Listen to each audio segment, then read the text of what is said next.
السلام علیکم. Good to have you at Urdu audio books. حاضر خدمت ہے نور راجپوت کا ناول عنکبوت، ایپیسوڈ 40. وقت پر لگا کر اڑ گیا. سورج مغرب کی دہلیز پار کر چکا تھا اور حویلی کی قدیم دیواریں اب آسمان پر پھیلتی شفق کی سرخی اور گہری ہوتی رات کے نیلگوں سایوں میں ڈوب رہی تھیں. دونوں ٹیموں کے کیمروں کی آخری فلیش لائٹس چمکیں اور پیک اپ کی صدائیں بلند ہوئیں. کئی گھنٹوں کی مسلسل محنت، تخلیقی توانائی کے اتار چڑھاؤ اور ایک دوسرے سے آگے نکلنے کی خاموش دوڑ کے بعد سلطنت کلیکشن اور رئیس جولرز کے قیمتی زیورات کا شوٹ اختتام کو پہنچا تھا.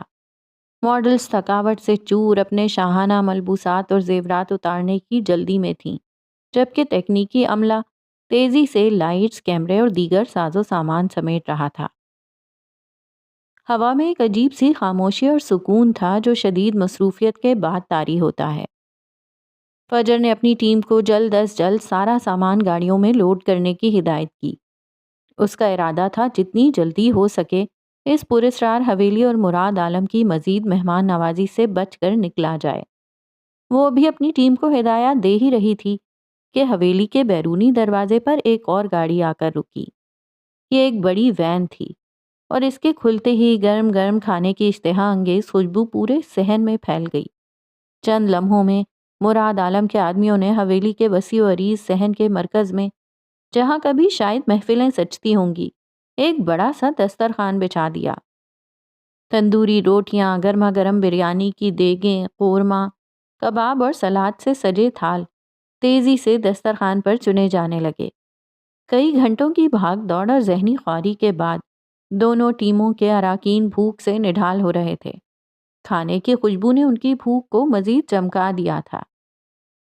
فجر نے اپنی ٹیم کی طرف دیکھا. ان کے چہروں پر تھکاوٹ اور بھوک کے آثار نمایاں تھے. وہ دل ہی دل میں انہیں یہاں سے لے جانا چاہتی تھی، مگر اخلاقیات کا تقاضا کچھ اور تھا. چلو جلدی کرو گائز، ہمیں نکلنا ہے، اس نے قدرے اونچی آواز میں کہا. اس کا ارادہ ڈنر باہر کرنے کا تھا. ارے مکڑی صاحبہ، اتنی جلدی کیا ہے؟ مراد عالم نے اپنے مخصوص پرتکلف مگر شرارتی انداز میں اس کے پاس آ کر کہا. جب اتنی محنت سے ایک دوسرے کے ساتھ کام کر ہی لیا ہے تو کیوں نہ کھانا بھی ایک ساتھ کھا لیا جائے. یہ نہ ہو کہ تمہاری ٹیم بھوک سے راستے میں ہی کہیں سلطنت گنوا بیٹھے. فجر نے اسے گھور کر دیکھا. ہم اپنا انتظام خود کر سکتے ہیں، شکریہ. مجھے یقین ہے تم کر سکتی ہو، مراد نے مسکراتے ہوئے کہا. مگر جب گرما گرم کھانا موجود ہے اور وہ بھی اتنی محنت کے بعد، تو انکار کرنا زیادتی ہوگی. میری ٹیم بھی تمہاری ٹیم کے ساتھ مل کر کام کر کے خوش ہوئی ہے، بلکہ برداشت تو کیا ہی ہے. فجر کشمکش میں تھی. اس کی ٹیم واقعی بھوکی تھی اور مراد کے اصرار میں ایک ایسی بات تھی کہ انکار کرنا بدتہذیبی لگتا. بالآخر اس نے ایک گہرا سانس لیا. ٹھیک ہے، اس نے قدرے بے دلی سے کہا. صرف آدھا گھنٹہ. سیکیورٹی کا اب مسئلہ نہیں تھا، لیکن پھر بھی وہ جلد از جلد یہاں سے جانا چاہتی تھی. جلد ہی دونوں ٹیمیں اپنے مالکان کی نوک جھونک سے بے نیاز دسترخوان کے گرد جمع ہو گئیں. دن بھر کی مسابقت اور تناؤ کے بعد کھانے کی میز پر ایک غیر رسمی سا ماحول بن گیا. مراد نے بریانی کی پلیٹ فجر کی طرف بڑھاتے ہوئے کہا. لو، آغاز کرو.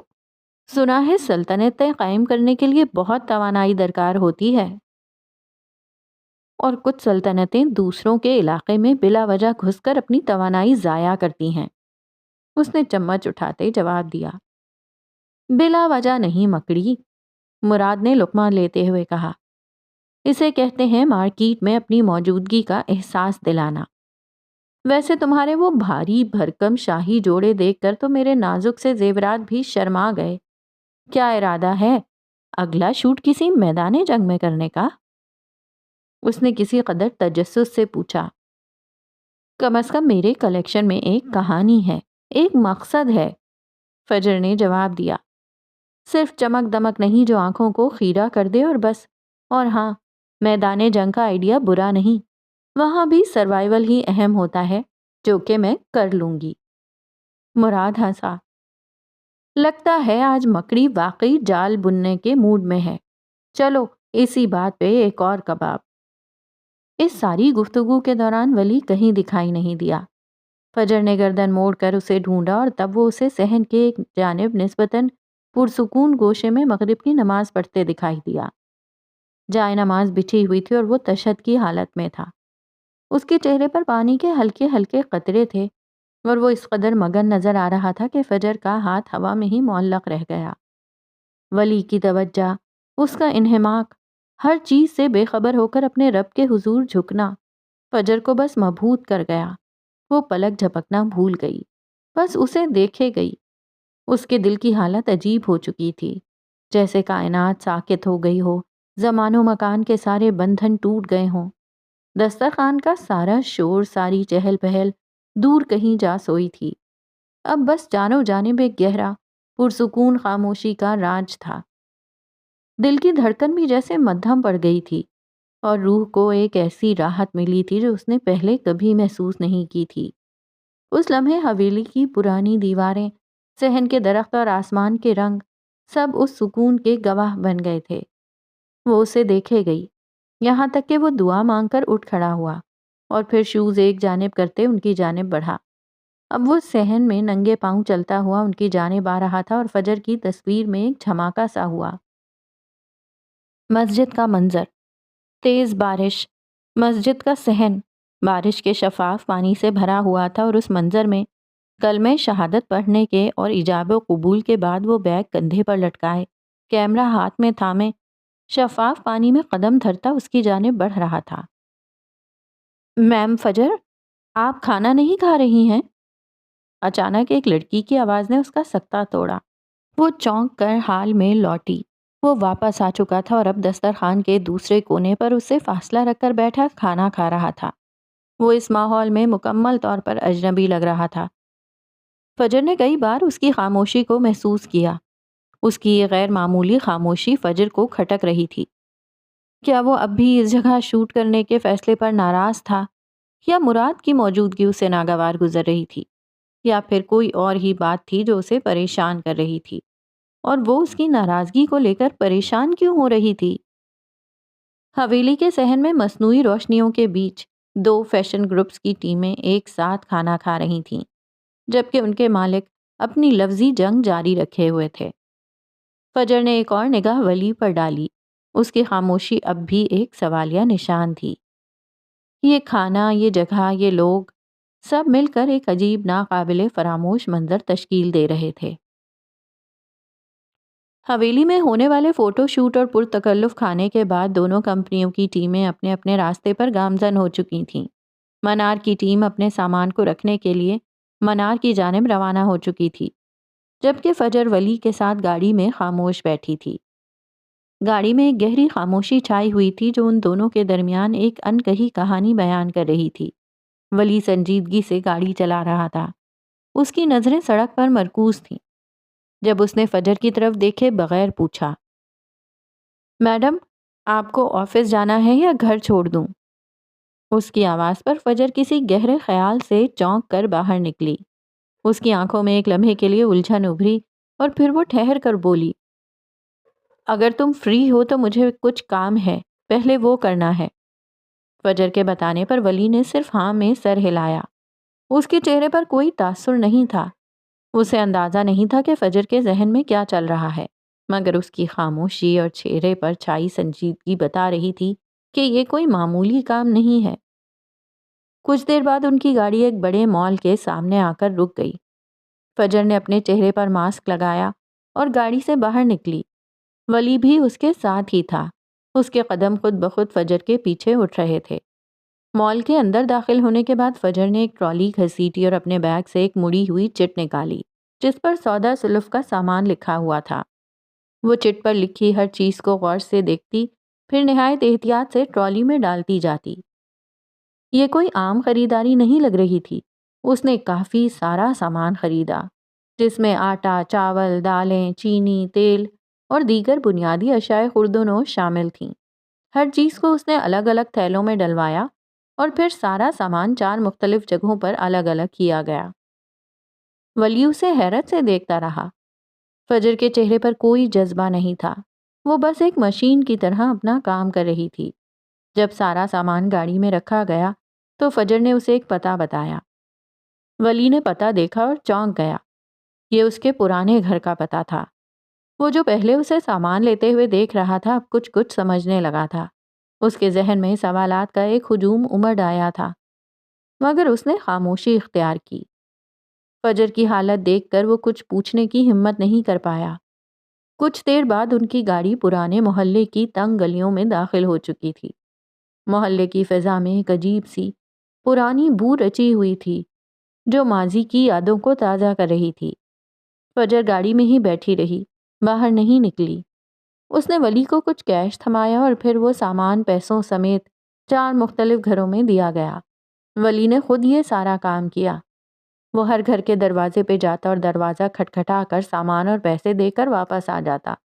اس کام میں تقریباً 1 گھنٹہ لگ گیا۔ جب ولی واپس آیا تو فجر سیٹ سے سر ٹکائے بیٹھی تھی۔ اس کی آنکھیں بند تھیں اور چہرے پر ایک گہری تھکن چھائی ہوئی تھی۔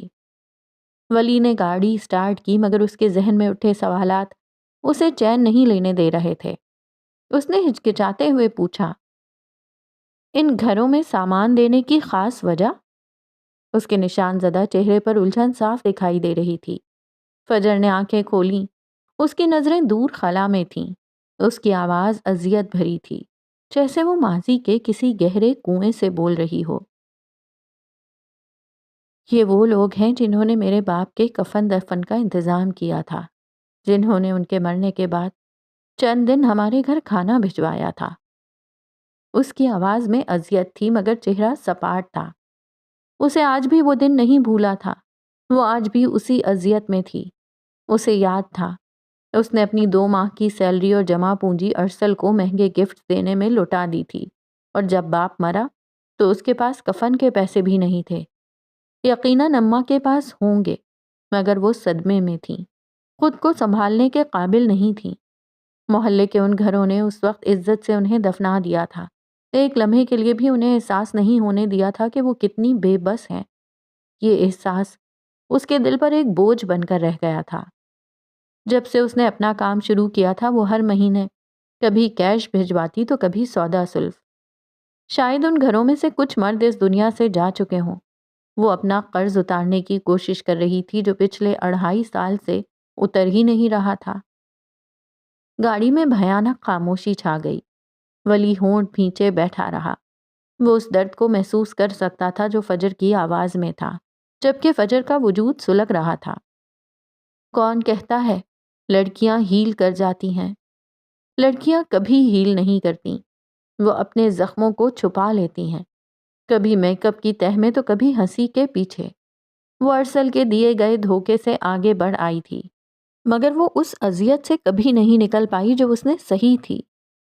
باپ کے کفن کے پیسے نہ ہونا، وہ بے بسی، وہ شرمندگی، وہ اسے آسانی سے بھول نہیں سکتی تھی۔ وہ زخم آج بھی تازہ تھا، خون رستا ہوا، اسے ہر سانس کے ساتھ یاد دلاتا کہ زندگی نے اسے کیا دکھ دیے تھے۔ گاڑی کی کھڑکی سے باہر تیزی سے گزرتے مناظر بھی اس کے اندر کی طوفانی کیفیت کو کم نہیں کر پا رہے تھے۔ اس کی آنکھوں میں نمی تیرنے لگی تھی، مگر وہ اسے ضبط کر گئی۔ ولی کے سامنے وہ کمزور نہیں پڑنا چاہتی تھی۔ اس نے ہمیشہ کی طرح اسے گھر ڈراپ کیا اور پھر گاڑی وہیں چھوڑ کر چلا گیا۔ فجر شکستہ قدموں سے گھر کے اندر داخل ہو گئی۔ شہر کے قلب میں واقع رئیس اورنگزیب کا رئیس ایمپائر صرف ایک شاپنگ مال نہیں تھا، بلکہ یہ رئیس گروپ کی شان و شوکت اور رئیس اورنگزیب کے دبدبے کا منہ بولتا ثبوت تھا۔ یہ اس کا وہ خواب تھا جس کی تکمیل کے لیے اس نے کئی سال انتھک محنت کی تھی اور جو 6 مہینے پہلے ہی مکمل ہوا تھا۔ اس کی وسیع و عریض عمارت، جدید فن تعمیر کا شاہکار، آسمان کو چھوتی ہوئی شیشے کی دیواروں سے رات چاندنی اندر سموئے ہوئے تھی۔ ہر قدم پر سنگے مرمر کی چمکتی ہوئی فرش، چھت سے لٹکتے کرسٹل کے جھومر اور دیواروں پر آویزہ نادر و نایاب فن پارے، یہ سب اس جگہ کی بے مثال عیش و عشرت کا اعلان کر رہے تھے۔ آج رئیس امپائر کا ماحول معمول سے ہٹ کر تھا۔ عام دنوں میں جہاں خریداروں اور گھومنے پھرنے والوں کا ایک جمع غفیر ہوتا تھا، آج وہ ہال مکمل طور پر خالی تھے۔ صرف چند لمحوں کے لیے رئیس کے حکم پر یہ پورا مال عام لوگوں سے خالی کروا دیا گیا تھا تاکہ ایک خاص دورہ ممکن ہو سکے۔ اس وقت رئیس خود اپنی کڑی سیکیورٹی کے ہمراہ دنیا کے چند مشہور ترین بین الاقوامی برانڈز کے نمائندوں کو مال کا دورہ کروا رہے تھے۔ اس کی چال میں ایک خاص وقار تھا، ہر قدم پر اعتماد اور مضبوط۔ اس کے چہرے پر ایک فاتحانہ مسکراہٹ تھی جو اس بات کا اشارہ دے رہی تھی کہ وہ ایک بڑے معاہدے کے دہانے پر تھا۔ وہ ایک نفیس 3 پیس سوٹ میں ملبوس تھا، قیمتی گھڑی کی چمک اور بیش قیمتی انگوٹھی کی چمک اس کی شخصیت کو مزید نمایاں کر رہی تھی۔ اس کی گہری با اثر آواز مال کے خالی ہال ویز میں گونج رہی تھی جب وہ بین الاقوامی نمائندوں کو مال کی خصوصیات، اس کے ڈیزائن اور اس کی مارکیٹ کی صلاحیت کے بارے میں بریف کر رہا تھا۔ اس کے ساتھ چلنے والے نمائندے جو خود بھی عالمی فیشن اور تجارت کی دنیا کی اہم شخصیات تھے، حیرت اور متاثر کن نظروں سے مال کا جائزہ لے رہے تھے۔ ان کی آنکھوں میں چمک تھی، وہ رئیس اورنگزیب کی اس عظیم الشان کاوش کو سراہ رہے تھے۔ مال کے اندر صرف وہ دکانیں کھلی تھیں جو پاکستان کے معروف برانڈز کے آؤٹ لیٹس تھے۔ ان دکانوں کے اندر سے ہلکی روشنی اور خوشبو باہر آ رہی تھی جو ایک عجیب سی کشش پیدا کر رہی تھی۔ رئیس اورنگزیب نے ان برانڈز کی کامیابی اور پاکستان میں ان کی مقبولیت کے بارے میں بھی بتایا، جس سے نمائندوں کو پاکستانی مارکیٹ کی صلاحیت کا اندازہ ہوا۔ وہ ہر سیکشن سے گزرتے، کبھی کسی خالی جگہ پر رک کر مستقبل کے منصوبوں پر بات کرتے، کبھی کسی دکان کے سامنے کھڑے ہو کر اس کی کامیابی کی داستان سناتے۔ رئیس اورنگزیب کا دبدبا صرف اس کی شخصیت میں ہی نہیں تھا، بلکہ اس کے ہر اشارے، ہر لفظ اور ہر حرکت میں جھلک رہا تھا۔ ان کی سیکیورٹی ٹیم عروزہ سمیت جو بلیک سوٹ میں ملبوس تھی، ایک آہنی دیوار کی طرح ان سب کے گرد حلقہ بنائے ہوئے تھی۔ اس کی موجودگی ہی ماحول میں ایک خاص قسم کا رعب پیدا کر رہی تھی۔ یہ دورہ صرف ایک بزنس میٹنگ نہیں تھی، بلکہ یہ رئیس اورنگزیب کی طاقت، اس کی بصیرت اور اس کے خوابوں کا ایک عملی مظاہرہ تھا جسے وہ دنیا کے سامنے پیش کر رہے تھے۔ ان کا مقصد واضح تھا، ان مشہور بین الاقوامی برانڈز کو پاکستان میں، اپنے مال میں، اپنے قدم جمانے کی دعوت دینا، اور اس کی ساکھ اور اس کے کام کی بدولت ہی ان بڑے برانڈز نے اپنے نمائندے اس دورے کے لیے بھیجے تھے۔ مال کا ہر گوشہ، ہر لائٹ، ہر شیشے کا پینل رئیس اورنگزیب کی کامیابی کی کہانی سنا رہا تھا۔ فجر اپنے کمرے میں تھی جہاں ایک گہری خاموشی چھائی ہوئی تھی جو اس کے اندر کے طوفان سے بالکل برعکس تھی۔ وہ ڈھیلے ڈھالے کپڑوں میں واش روم میں داخل ہوئی جہاں دیوار گیر آئینے کے سامنے کھڑی منہ ہاتھ دھو رہی تھی۔ ٹھنڈے پانی کے چھینٹے اس کے چہرے پر پڑ رہے تھے جو اس کے اندر کی بے چینی کو کسی حد تک کم کرنے کی کوشش میں تھے۔ جیسے ہی اس نے منہ دھونے کے بعد آنکھیں کھولیں، اسے ایک زوردار جھٹکا لگا۔ اس کی بے ساختہ چیخ ابھری، ایک ایسی چیخ جو خوف، اذیت اور بے بسی کا امتزاج تھی۔ آئینے میں اس کے عین پیچھے اس کا اپنا عکس ابھر رہا تھا، ایک خوفناک بھیانک عکس۔ ہاتھ میں برانز کا خون سے لت پت مجسمہ تھامے، اس کے کپڑوں پر خون کے چھینٹے، چہرہ اور بال خون آلود۔ وہ بالکل ویسے ہی کھڑی تھی جیسے اس لاش کے پاس جسے اس نے اپنی جان بچانے کے لیے مار دیا تھا۔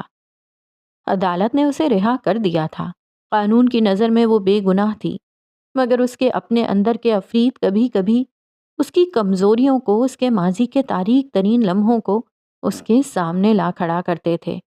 وہ اس تکلیف سے کبھی باہر نہیں نکل سکتی تھی۔ وہ سنگ کو دونوں ہاتھوں سے مضبوطی سے تھامے کھڑی تھی، اس کے ہاتھ لرز رہے تھے، جسم پسینے میں شرابور تھا۔ یہ منظر اس کے لیے ایک زندہ حقیقت تھا، ایک ایسا زخم جو کبھی مندمل نہیں ہو سکتا تھا۔ اس نے آنکھیں میچ لیں، زور سے، جیسے وہ اس بھیانک سچائی کو اپنی نظروں سے اوجھل کرنا چاہتی ہو۔ کچھ دیر بعد جب اس نے آنکھیں کھولیں تو پیچھے کچھ نہیں تھا، آئینہ صاف تھا، اس کا عکس معمول کے مطابق دکھائی دے رہا تھا۔ یہ صرف ایک وہم تھا، ایک اذیت ناک فریب جو اس کے ذہن نے دباؤ کے عالم میں تخلیق کیا تھا۔ وہ جب دباؤ کا شکار ہوتی تھی تو اس کی ساری اذیتیں اور ساری تکلیفیں اس کے سامنے آن کھڑی ہو جاتی تھیں۔ وہ وقتی طور پر بھول جاتی تھی کہ وہ منار کی CEO تھی۔ اس نے کم عمری میں اپنی محنت اور اپنی لگن کی بدولت اپنا نام، اپنی پہچان بنائی تھی۔ وہ ایک کامیاب با اثر خاتون تھی، مگر ڈپریشن ایسی ہی بیماری ہے جو ہمارے ذہن سے ساری اچھی یادیں چھین لیتا ہے اور ہمیں اذیت کے تپتے صحرا میں بھٹکنے کے لیے چھوڑ دیتا ہے۔ یہ بیماری اس کے ذہن پر ایک گہرے سائے کی طرح چھائی ہوئی تھی، جو اسے کبھی کبھی اس کی کامیابیوں سے بے خبر کر دیتی تھی اور صرف اس کے زخموں کو نمایاں کرتی تھی۔ وہ واش روم سے باہر نکل آئی۔ اس کی سانسیں ابھی بھی تیز تھیں، دل سینے میں زور زور سے دھڑک رہا تھا۔ میز پر رکھے ٹشو ڈبے سے ٹشو نکال کر اس نے چہرہ صاف کیا۔ گھڑی پر نظر پڑی، رات کے 12 بج رہے تھے۔ پھر اس نے کمرے کے آئینے میں اپنا وجود دیکھا، صاف ستھرا چہرہ اور سوجی ہوئی آنکھیں۔ وہ شدید تھکان کا شکار تھی، مگر ایک بزنس وومن کبھی سکون کی نیند نہیں سو پاتا۔ مسئلے چاروں جانب سے انہیں گھیرے رکھتے ہیں، اور اس وقت اسے پیچھے اپنی گردن اور گردن کے نچلے حصے میں شدید درد کا احساس ہو رہا تھا۔ یہ درد اسے آج ہر چیز سے زیادہ محسوس ہو رہا تھا۔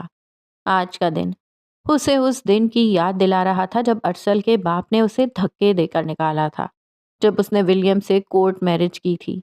اماں نے اسے بیلن سے مارا تھا اور ابا مر گیا تھا۔ دل کو اس نے سمجھا لیا تھا۔ ارسل کا دھوکہ، اماں کی مار، یہ سب اس نے بھلا دیا تھا، مگر اماں کی دی گئی چوٹ کبھی پیچھا نہیں چھوڑ پائی تھی۔ اگر وہ زیادہ کام کر لیتی یا زیادہ دیر بیٹھی رہتی، خاص طور پر سردیوں میں، اس کے جسم پر لگی یہ چوٹ خوب اثر کرتی۔ اسے ہر لمحہ اپنی بے بسی اور ماضی کی تکلیف یاد دلاتی۔ اس نے لائٹ بند کی، کمرے میں ایک مدھم سا لیمپ روشن کیا۔ اس کی روشنی کمرے میں ایک اداس سا ماحول پیدا کرنے لگی۔ وہ بستر پر نیم لیٹ گئی، لحاف گردن تک اوڑھ لیا، جیسے وہ دنیا کی تمام تکلیفوں سے خود کو چھپانا چاہتی ہو۔ آج اسے ابا یاد آ رہا تھا، پتہ نہیں کیوں، پر وہ اکثر یاد آتا تھا۔ اس نے کبھی ظاہر نہیں کیا تھا، مگر ماں باپ کی ساری دی تکلیفیں ایک جانب اور ان سے محبت ایک جانب تھی۔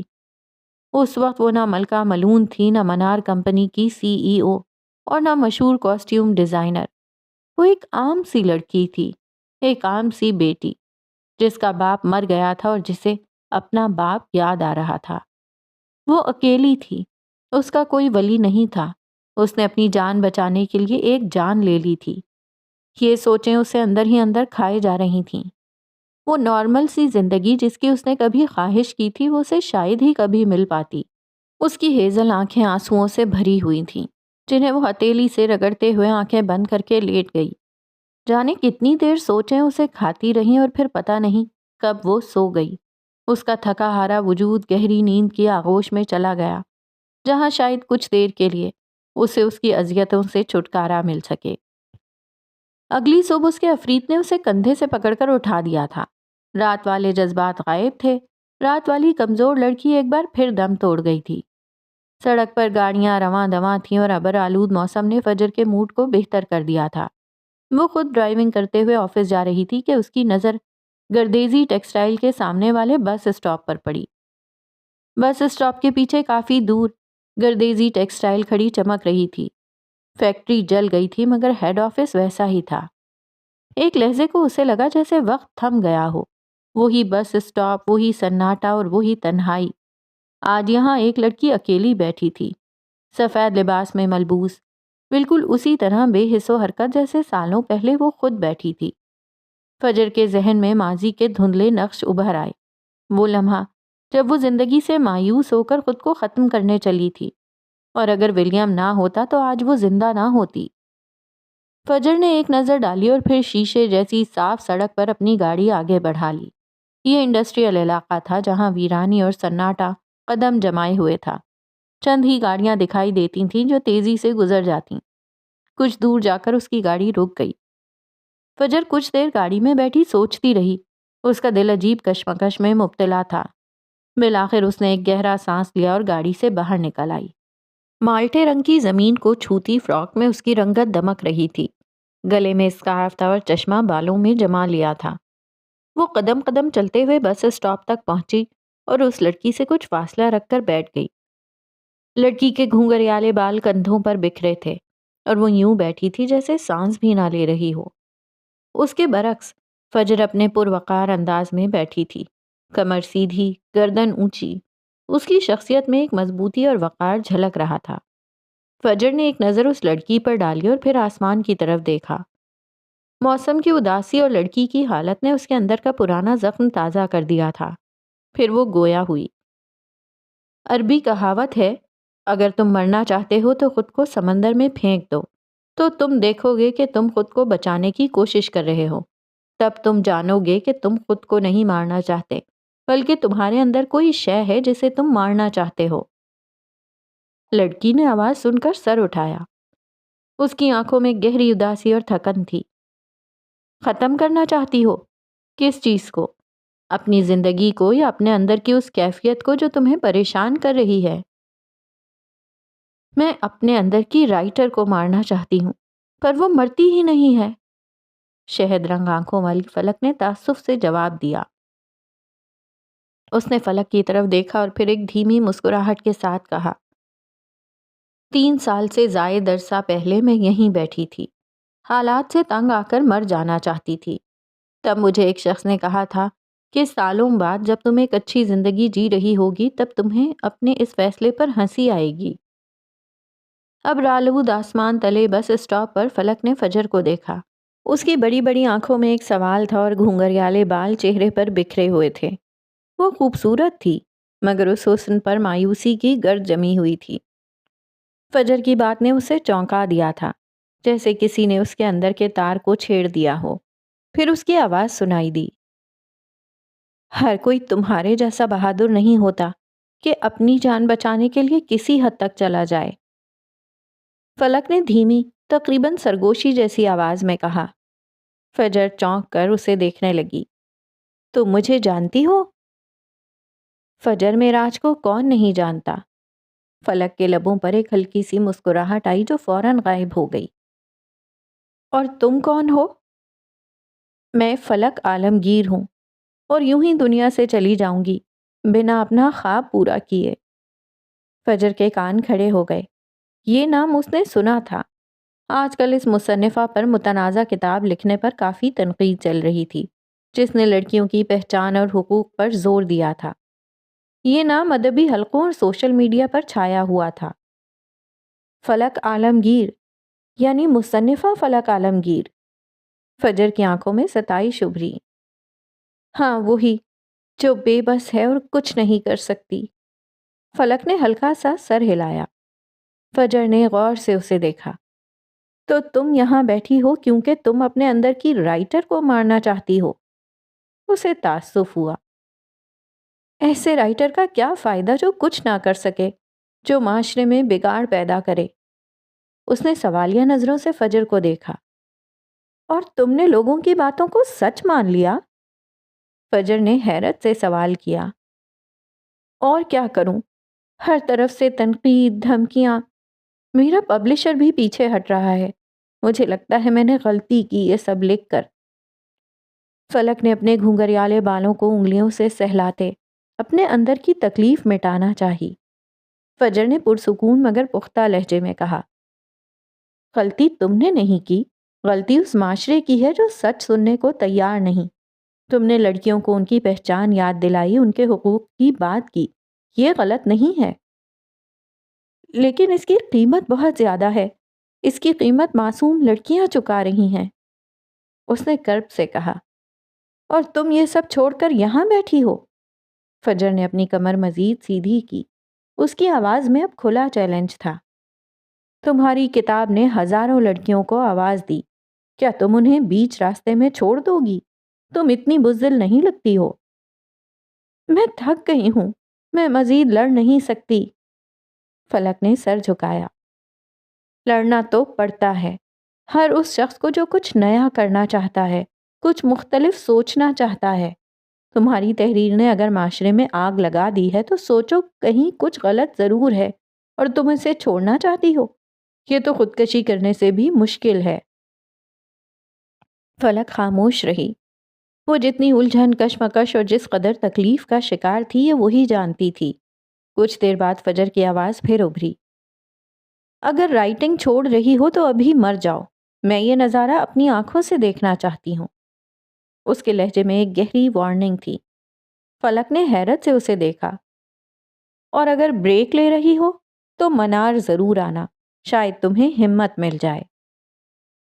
اس نے ایک آخری نظر فلک پر ڈالی جس کی آنکھوں میں اب بھی حیرت تھی۔ فجر اٹھ کھڑی ہوئی اور پھر اپنے پروقار انداز میں واپس اپنی گاڑی کی طرف چل دی۔ فلک یوں ہی حیران اور ساکت بیٹھی رہ گئی۔ اس کے ذہن میں فجر کے الفاظ گونج رہے تھے جیسے کسی نے سوئے ہوئے جذبات کو جگا دیا ہو۔ وہ اپنے آفس میں پاور کرسی پر بیٹھی تھی۔ سامنے ڈیزائنز کے خاکے پھیلے تھے مگر اس کا دھیان کہیں اور تھا۔ کافی دیر تک آفس میں گہرا سناٹا چھایا رہا، پھر اس نے فون اٹھا کر ولی کا نمبر ملایا۔ کم ان، باس جیسا حکم دے کر اس نے فون بند کر دیا۔ کچھ دیر بعد وہ دروازے پر دستک دیتا اندر داخل ہوا۔ جی بولیں۔ وہ اس کی طرف دیکھنے سے گریز کر رہا تھا۔ سلطنت کلیکشن کی پیکیجنگ پر کیا فائنل ہوا ہے؟ فجر نے براہ راست کام کی بات کی۔ میں نے رپورٹس آپ کی ڈیسک پر رکھ دی ہیں، اس نے روکھے پن سے جواب دیا۔ فجر نے ایک گہرا سانس لیا۔ یہ لہجہ اسے اور بھی غصہ دلا رہا تھا۔ صرف رپورٹ رکھ دینے سے بات ختم نہیں ہو جاتی۔ کیا تم نے ان رپورٹس کو دیکھا ہے؟ تمہیں کوئی اعتراض نہیں؟ کوئی رائے نہیں؟ میری رائے کی اب کیا ضرورت ہے میڈم؟ آپ کو تو ہمیشہ اپنی ہی ضد پوری کرنی ہوتی ہے۔ جس طرح سلطنت کلیکشن کا فوٹو شوٹ ہوا، میری ساری رائے دھری کی دھری رہ گئی۔ اس کی آواز میں کڑواہٹ تھی۔ یہ سنتے فجر کی آنکھوں میں غصے کی چمک ابھری۔ تو اب بھی وہ بات تمہارے دل میں بیٹھی ہے؟ میں نے اپنا کام کیا اور تم ایک چھوٹی سی بات کا بتنگڑ بنا رہے ہو۔ وہ کرسی سے اٹھ کھڑی ہوئی۔ چھوٹی بات؟ اس نے سر اٹھایا۔ اس کی آنکھوں میں اب سرد پن تھا۔ میں نے آپ کو اس حویلی کی خستہ حالی اور وہاں کے خطرات کے بارے میں تفصیل سے بتایا تھا۔ میں نے کہا تھا یہ ہماری ماڈلز اور عملے کے لیے محفوظ نہیں ہے، لیکن آپ نے سنی انسنی کر دی۔ یہ صرف میری رائے نہیں، یہ ہماری ذمہ داری کا معاملہ تھا۔ فجر کچھ دیر اسے دیکھتی رہی، پھر گویا ہوئی۔ اس کے الفاظ زہریلے تھے۔ میں نے سوچا تھا کہ تم پروفیشنل ہو، جو کام کہہ دیا جائے وہ بس کر دیا جائے، اپنی ذاتی رائے کو بیچ میں نہ لایا جائے۔ میری ذاتی رائے نہیں تھی میڈم، وہ پیشہ ورانہ خدشات تھے۔ اس نے اپنی آواز کو قابو میں رکھنے کی کوشش کی۔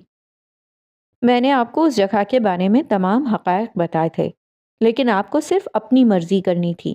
آپ کی انا آپ کے فیصلے پر غالب آ گئی۔ فجر کے چہرے کی رنگت بدلی۔ میری انا؟ تمہاری انا تو آسمان چھو رہی ہے۔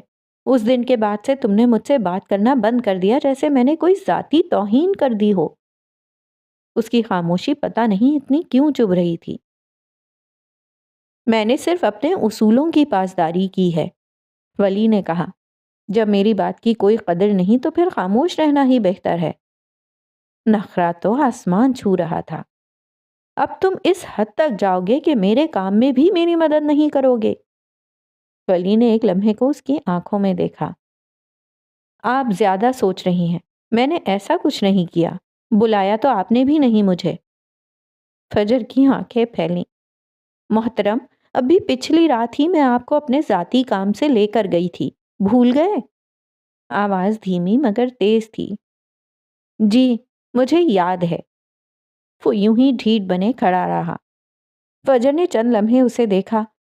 یوں تو یوں ہی صحیح، اب وہ اس سے پروفیشنل طریقے سے ہی نپٹے گی۔ اس نے ولی کو جانے کو کہا اور بنا کچھ کہے کمرے سے نکل گیا، اور پھر فون اٹھا کر HR کال ملائی۔ اب انہیں کچھ ہدایات دے رہی تھی۔ فجر نے اسٹوڈیو سے نکلتے ہی اپنا سیل فون کان سے ہٹایا۔ دن بھر کی گہما گہمی اور میٹنگز نے اسے تھکا دیا تھا، مگر اس کے قدموں میں پھر بھی ایک خاص قسم کا عزم تھا۔ وہ اپنے دفتر کی طرف بڑھ رہی تھی جہاں ڈھیروں فائلیں اور نامکمل پروجیکٹس اس کا انتظار کر رہے تھے۔ کوریڈور میں مدھم روشنی پھیلی ہوئی تھی اور دور کہیں سے ٹیلی ویژن پر چلتی خبروں کی آواز آ رہی تھی۔ اس کی نظریں اچانک بائیں جانے پڑی جہاں لفٹ کے بالکل سامنے روحی کھڑی تھی۔ وہ آج پھر منار میں گھوم رہی تھی، اپنے ہی خیالات کی دنیا میں مگن۔ فجر نے اسے کئی بار یہاں دیکھا تھا۔ روحی اسے پہلے سے بھی زیادہ دبلی پتلی لگ رہی تھی۔ اس کے بال پہلے سے بھی زیادہ چھوٹے اور رنگت زرد ہو چکی تھی، جیسے زندگی کا سارا رنگ اس میں سے نچڑ گیا ہو، لیکن اس کے وجود سے وہ چمک اور اس کی باتوں سے وہ کھنک نہیں گئی تھی۔ روحی نے فجر کو دیکھتے ہی ایک شرارتی سی مسکراہٹ کے ساتھ ہاتھ ہلایا۔ اس کی آنکھوں میں ایک چمک تھی، ایک عجیب سی معصومیت جو اس کے ناتواں وجود سے مطابقت رکھتی تھی۔ روحی کو فجر سے جانے کیا انسیت تھی، وہ اسے دیکھتے ہی لپک کر اس کی جانب آئی۔ ہیلو فجر آپی، کیسی ہیں؟ اس کی آواز میں خاص قسم کی چہک تھی۔ فجر نے ایک دھیمی سی مسکراہٹ کے ساتھ جواب دیا، میں ٹھیک ہوں۔ فجر کے چہرے پر ہمیشہ کی طرح سنجیدگی طاری تھی، مگر روحی کو اس کی عادت ہو گئی تھی۔ اس نے اپنا سر جھٹکا اور پھر اس کے ساتھ ساتھ چلنے لگی۔ آپ ہمیشہ اتنی سنجیدہ کیوں رہتی ہیں؟ آپ کو کبھی ہنسی نہیں آتی؟ فجر نے کوئی جواب نہیں دیا، بس ہلکا سا مسکرا دی۔ ذہن کئی پروجیکٹس میں الجھا ہوا تھا۔ ابھی لیگل ٹیم نے بتایا تھا کہ ایک کمپنی جس کے ساتھ 2 پروجیکٹس تھے اور جس پر انہوں نے ہرجانے کا کیس کیا تھا، وہ پروجیکٹ جاری رکھنے پر مان گئی تھی، جبکہ باقی 2 کمپنیاں ٹف ٹائم دے رہی تھیں۔ وہ ہم پر الٹا لیگل ایکشن لینے کی دھمکی دے رہے ہیں، جنید نے قدرے سنجیدگی سے بتایا۔ تو آپ لوگ اس سے نمٹیں، لیگل ٹیم کو کس لیے رکھا ہے؟ وہ میٹنگ میں یہ بات واضح کرائی تھی کہ وہ لوگ پیچھے نہیں ہٹیں گے۔ میں آپ کو ایک لطیفہ سناؤں؟ روحی کی آواز پر وہ چونک کر لوٹی۔ ایک بار ابا کو بجلی کا جھٹکا لگا۔ وہ اسپتال گئے اور ڈاکٹر نے پوچھا کیا ہوا؟ ابا نے کہا میں نے ہاتھ لگایا تو مجھے جھٹکا لگا۔ ڈاکٹر نے کہا تو پھر دوبارہ لگایا کیوں؟ ابا نے کہا میں نے سوچا شاید یہ ایک ہی بار لگتا ہے۔ اس کے سنانے کا انداز اتنا ڈرامائی تھا کہ وہ دھیما سا مسکرائی۔ آپ کو ہنسی نہیں آئی؟ اس نے چلتے چلتے گردن آگے گرا کر فجر کے چہرے کی طرف دیکھا۔ ہاتھ پیچھے بندھے ہوئے تھے، وہ ایسے ہی گھومتی پھرتی تھی، ہاتھ پیچھے باندھ کر، جیسے کوئی بادشاہ اپنی سلطنت میں۔ چلے ایک اور سناتی ہوں، یقیناً یہاں ایک مزیدار لطیفہ ہے۔ ایک چور ایک بینک میں داخل ہوا اور بولا پیسے ہاتھ پر دو یا موت کا جھٹکا۔ بینک کے مینیجر نے جواب دیا پیسے ہاتھ پر دو، موت کا جھٹکا ہمیں ہر روز ملتا ہے۔ اس بات پر وہ مزید ہنس دی، ہونٹوں کے درمیان لکیر پھیل گئی، کچھ دیر پہلے والا دباؤ زائل ہونے لگا تھا۔ آپ ہنس رہی ہیں؟ روحی کو حیرت ہوئی۔ چلیں اور سناتی ہوں۔ ایک بیوی اپنے شوہر سے کہتی ہے صدقہ دیا کرو، اس سے بلا ٹلتی ہیں۔ اس پر شوہر بے ساختہ بولا کہ اچھا پھر تمہارے ابا نے کوئی بہت بڑا صدقہ دیا ہوگا جو ان کی ٹل گئی اور میرے سر پر پڑ گئی۔ لڑکی پٹھان سے، میری امی کو تم بہت پسند آئے ہو۔ پٹھان شرماتے ہوئے بولا کچھ بھی ہو پر ہم شادی تو تم سے ہی کرے گا، خالہ سے بولو ہم کو بھول جائے۔ وہ نان اسٹاپ سناتے جا رہی تھی اور فجر ہنستی گئی۔ روحی اسے ہنستے دیکھ کر خوش ہو رہی تھی۔ ایک پہلوان کی ٹانگ نیلی ہو گئی، حکیم کے پاس گیا، اس نے معائنہ کر کے بتایا زہر پھیل رہا ہے، ٹانگ کاٹنی پڑے گی۔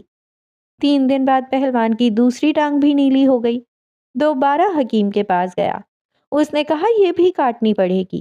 اس طرح اس کی دونوں ٹانگیں کاٹ کے پلاسٹک کی لگا دیں۔ چند دن بعد پلاسٹک کی ٹانگیں بھی نیلی ہو گئیں۔ وہ دوبارہ حکیم کے پاس پہنچا، اس نے معائنہ کیا اور کہا اب سمجھ آئی، پریشان ہونے کی ضرورت نہیں، تمہاری دھوتی کا رنگ اتر رہا ہے۔ استاد نے پوچھا اگر تمہارے دوست کو 200 کی ضرورت ہو اور تمہارے پاس 500 کا نوٹ ہو، تم وہی نوٹ اس کے حوالے کرتے ہو تو وہ کتنے پیسے واپس کرے گا؟ شاگرد کچھ بھی نہیں۔ استاد تم حساب کے بارے میں کچھ نہیں جانتے؟ شاگرد سر آپ ان بغیرتوں کے بارے میں کچھ نہیں جانتے۔ اس بار اس کا ابھرنے والا قہقہا بے ساختہ تھا۔ سٹاپ!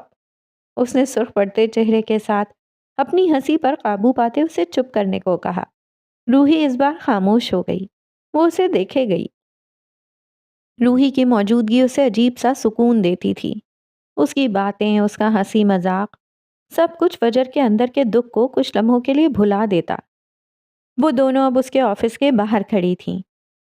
آپ ہنستے ہوئے اچھی لگتی ہیں، اس نے شرمیلے لہجے میں فجر کی تعریف کی جس نے بے ساختہ روحی کو دیکھا۔ کیا تم ٹھیک ہو؟ فجر کو وہ پہلے سے زیادہ کمزور محسوس ہو رہی تھی، اس پر روحی کے چہرے کی مسکراہٹ غائب ہو گئی، چہرے پر ایک رنگ آ کر گزرا اور چہرہ سپاٹ ہو گیا جیسے آنکھیں زخموں سے بھر گئیں۔ وہ کئی پل اسے سپاٹ نگاہوں سے دیکھے گئی۔ فجر اس کے پل پل بدلتی رنگت کو دیکھ رہی تھی۔ کیا آپ کو کبھی ایسا محسوس ہوا ہے کہ آپ کے جسم میں زہر ہے جو آپ کو ختم کر رہا ہے مگر آپ کچھ نہیں کر سکتے؟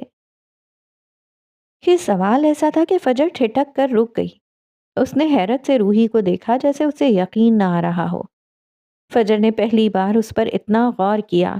روحی کا چہرہ سپاٹ تھا لیکن اس کی آنکھوں میں کرب کا ایک سمندر تھا۔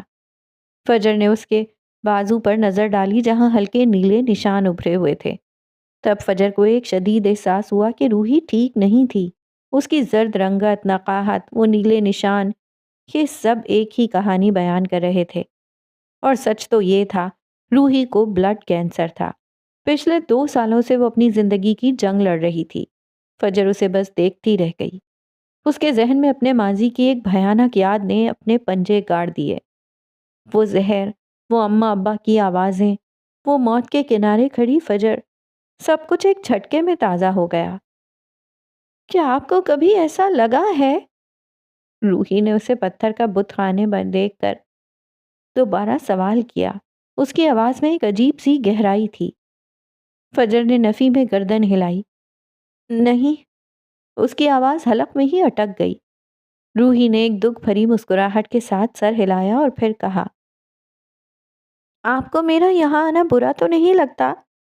مجھے نہیں پتا میں کب مر جاؤں گی، حالانکہ میں مرنا نہیں چاہتی، پھر بھی میں اپنی بچی ہوئی زندگی یہاں آپ کے ساتھ، خاص طور پر آپ کے ساتھ گزارنا چاہتی ہوں۔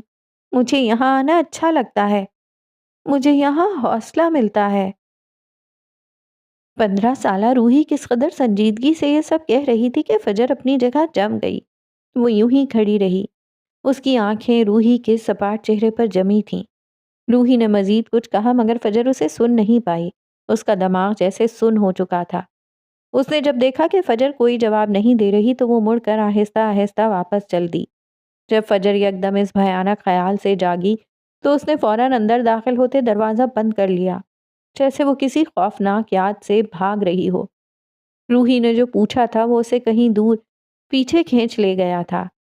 وہ اپنی کرسی پر براجمان تھی مگر اس کا ذہن فائلز کے انبار سے کہیں دور اپنے ماضی کے تاریک گلیاروں میں بھٹک رہا تھا۔ 16 سال کی وہ معصوم فجر جسے دنیا کی ہر بات ایک کھلتی کلی کی مانند لگتی تھی۔ میٹرک کے امتحانات کے بعد زندگی کے نئے باب کھلنے والے تھے مگر پھر ایک پراسرار بیماری نے اسے اپنی لپیٹ میں لے لیا۔ وہ دن بدن کمزور ہوتی چلی گئی۔ جسم میں نقاہت ایسی کہ اٹھنا بیٹھنا محال۔ اس کا گداز رنگ پیلا پڑنے لگا۔ آنکھوں کے گرد گہرے سیاہ حلقے ابھر آئے اور سانس کی ہر ڈور جیسے بوجھل ہو چکی تھی۔ اسے محلے کے ڈاکٹر کو دکھایا گیا، سرکاری اسپتال لے گئے۔ انہوں نے دوا دے دی جو اسے دی جانے لگی۔ اماں ہر صبح اسے دوا دیتی اور اس کے بعد ایک گلاس دودھ، یہ کہہ کر کہ اس سے طاقت آئے گی۔ مگر طاقت آنے کے بجائے فجر اندر ہی اندر گھلتی جا رہی تھی۔ اس کا نحیف وجود اب محض ہڈیوں کا ڈھانچہ دکھائی دیتا تھا۔ بالوں میں خشکی اور چہرے پر چھائیاں پڑنے لگیں۔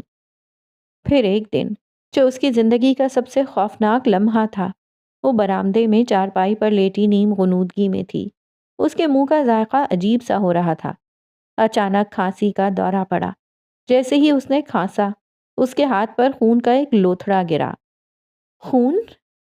اس کے اپنے منہ سے؟ نقاہت زدہ وجود اپنے ہاتھ کو خون سے بھرا دیکھ کر ساکت رہ گیا۔ اس کی آنکھیں خوف سے پھٹ گئیں۔ اماں، ابا! وہ چلائی مگر آواز حلق میں ہی پھنس کر رہ گئی۔ اس کے اندر ایک چیخ مچی ہوئی تھی جو باہر نہیں آ پا رہی تھی۔ وحشت سے ساکت پھٹی آنکھیں لیے وہ بمشکل چارپائی سے اٹھی۔ ہر قدم پر اس کے پیر لڑکھڑا رہے تھے۔ وہ کسی طرح اماں ابا کے کمرے کی طرف بڑھی۔ دروازے پر پہنچ کر اس نے کانپتے ہاتھوں سے دروازہ کھولنا چاہا مگر اندر سے آتی سرگوشیوں نے اس کے ہاتھ وہیں روک دیے۔ آوازیں دھندلی تھیں مگر کچھ لفظ صاف سنائی دے رہے تھے۔ میں یہ مزید نہیں کر سکتی۔ منار کے ابا مجھ سے نہیں ہوگا۔ میں اسے اپنی آنکھوں کے سامنے تڑپتا ہوا نہیں دیکھ سکتی۔ اماں کی آواز تھی، بھرائی ہوئی جیسے وہ رو رہی ہوں۔ یہ تو کرنا ہوگا۔ ابا کی آواز سنائی دی، پتھریلی اور سرد۔ اگر اسے ہم نے آج نہیں مارا تو کل سب مارے جائیں گے۔ وہ منار کے نقش قدم پر چلے گی، وہ برا سایہ اسے ڈھونڈتا ہوا آئے گا اور پھر ایک جنگ چھڑ جائے گی، وہ تباہی لائے گی۔ فجر کی سماعتوں پر جیسے برف گر گئی تھی۔ منار اور جنگ، تباہی، یہ سب کیا تھا؟ وہ معصوم ہے، وہ جنگ کیسے چھیڑے گی؟ اسے کچھ نہیں پتا۔ اماں کی آواز میں کرب تھا۔ معصوم کیسے ہے وہ؟ ابا کی آواز میں سختی بڑھ گئی۔ ایک لڑکے نے ذرا سی آواز کیا کسی اس کا سر پھاڑ دیا۔ وہ لوگ کیس کرنا چاہتے تھے۔ سوچو وہ ابھی سے ایسی ہے، بڑی ہو کر کیا بنے گی؟ وہ اس نے اپنے لیے کیا، ہر لڑکی کو کرنا چاہیے، مگر اسے یوں تل تل مارنا، یہ مجھ سے نہیں ہوگا۔ اماں کی بھرائی ہوئی آواز ابھری۔ اسے مرنا ہوگا ورنہ سب برباد ہو جائے گا۔ ابا کا لہجہ حکمیہ تھا۔ وہ ہماری بچی ہے، ہم اسے کیسے مار دیں؟ فجر کے پیروں تلے زمین اور سر کے اوپر سے آسمان غائب ہو گیا۔ اس کا دماغ چکرانے لگا۔ یہ اس کے ماں باپ تھے؟ وہ بیمار نہیں تھی، اسے بیمار رکھا جا رہا تھا، آہستہ آہستہ مارا جا رہا تھا۔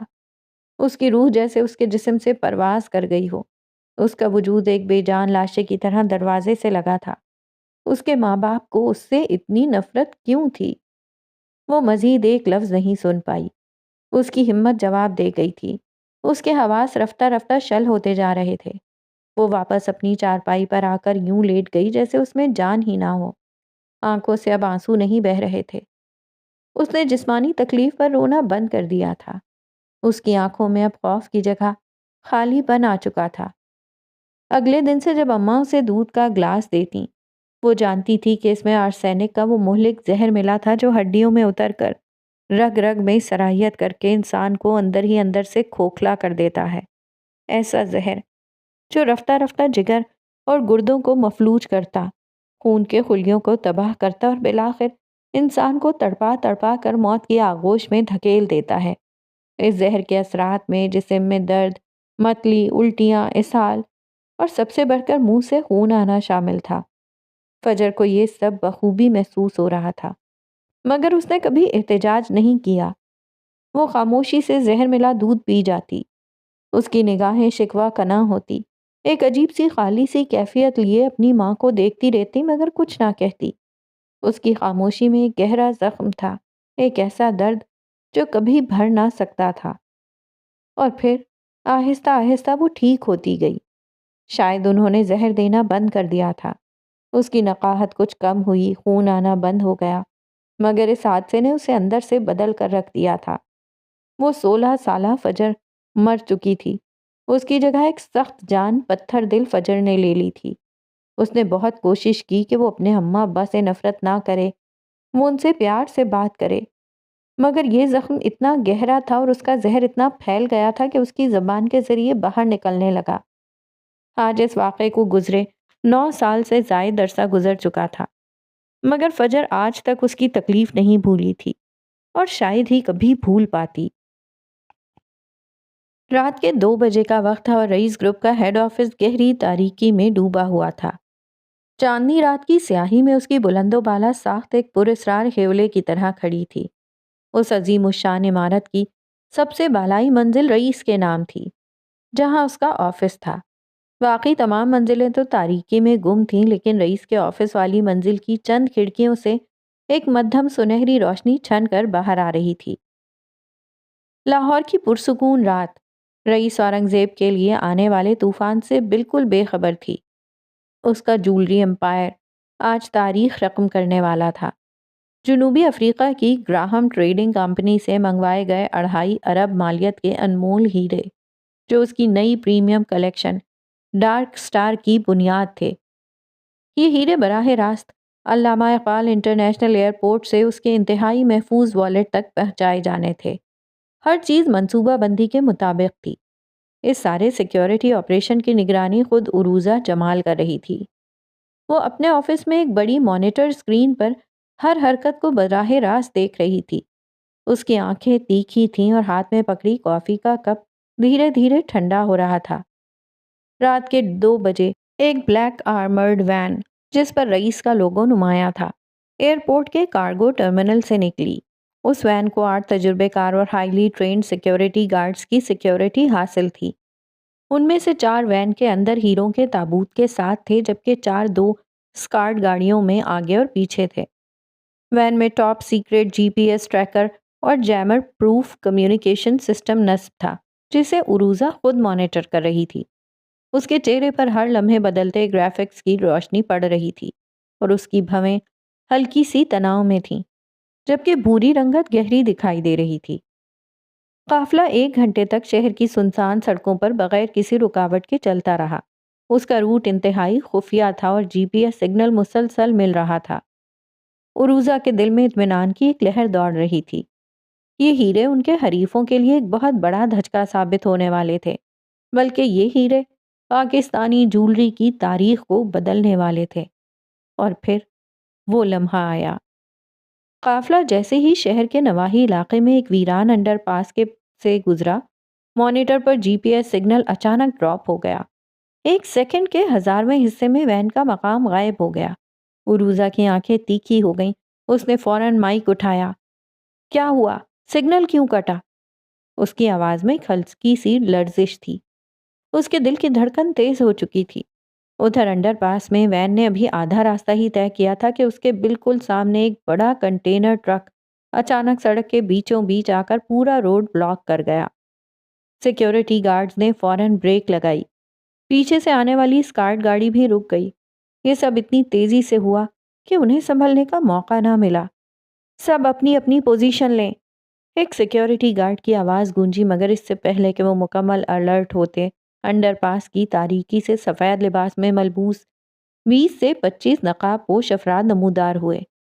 ان کے ہاتھ میں صرف چھوٹے ہتھیار نہیں تھے، بلکہ لیزر کٹرز اور جدید ترین ٹیکنالوجی کے آلات بھی تھے۔ یہ کوئی عام چور نہیں تھے، یہ ماہرین تھے، کسی اعلیٰ درجے کے منظم گروہ کا کام۔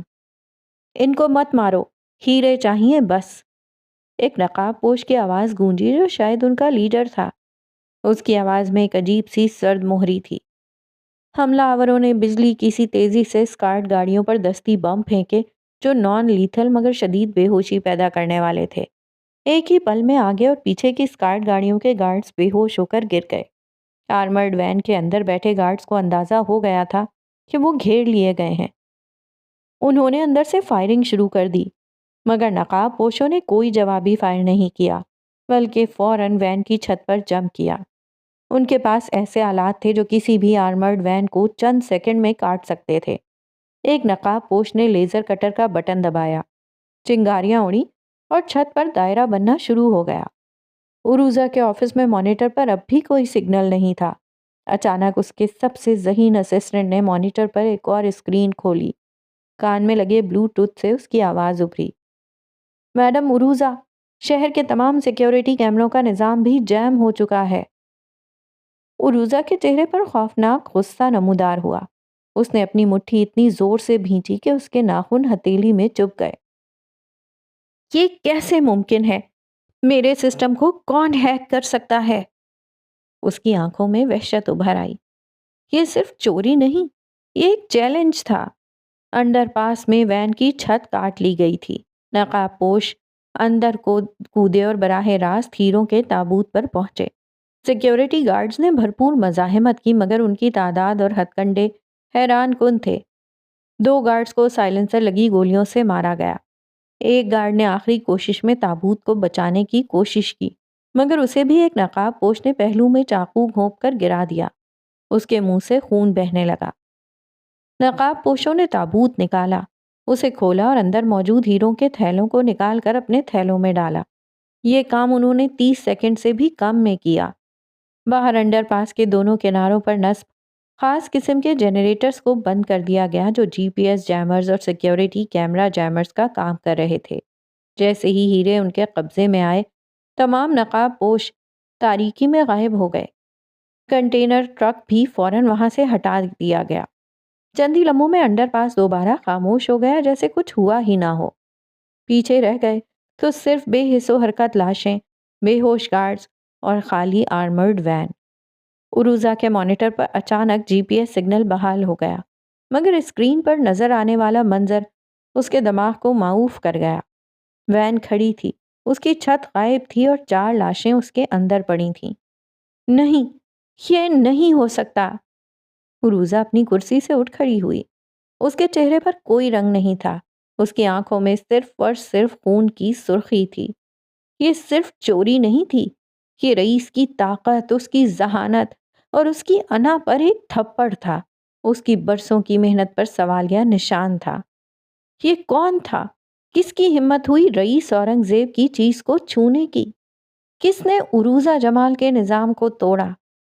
اس لمحے عروزہ کے اندر کا پیشہ ورانہ غضب پوری شدت سے جاگ اٹھا، اس کی سانسیں تیز ہو گئیں۔ اسے معلوم تھا کہ اس کے بعد رئیس کا کیا رد عمل ہوگا۔ یہ محض ایک چوری نہیں، ایک جنگ کا اعلان تھا، اور عروزہ اس جنگ میں سب سے آگے ہوگی۔